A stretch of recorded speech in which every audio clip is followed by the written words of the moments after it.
Marriage అయిపోయిన next day అంటే June 16th అయితే రిసెప్షన్ అండి కాకినాడలోని. ఆ రోజు స్టేజ్ డెకరేషన్ దగ్గరికి అయితే వచ్చేసాము. తర్వాత అయితే మేము రెడీ అవ్వడానికి అయితే ఇంటికి వెళ్ళామండి. ఇక్కడ పెళ్లి కొడుకు పెళ్లి కొత్త జంటకి అయితే ఇలాగా గ్రాండ్గా వెల్కమ్ చెప్పేసిన తర్వాత వాళ్ళ ఫ్రెండ్స్ అయితే కేక్ కటింగ్ అయితే ప్లాన్ చేశారండి. ఇక్కడైతే ఆ రోజు 5 కేక్స్ వరకు అయితే కట్ చేసామండి. ఇదే హడావిడిలో ఫాదర్స్ డే సెలబ్రేషన్ కూడా చేసుకున్నామండి. ఆ వీడియో కూడా చూసేయండి.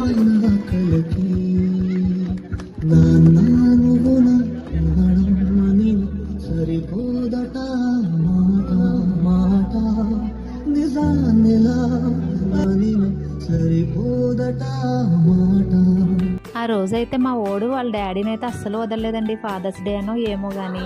తర్వాత అయితే మేము డిన్నర్ చేసేసి అందరం కూడా గ్రూప్ ఫోటో అయితే కొన్ని ర్యాండమ్ పిక్స్ అయితే యాడ్ చేస్తున్నాను. ఆ రోజు నా లుక్ ఎలా ఉందో చెప్పేయండి. Please do subscribe. Bye bye.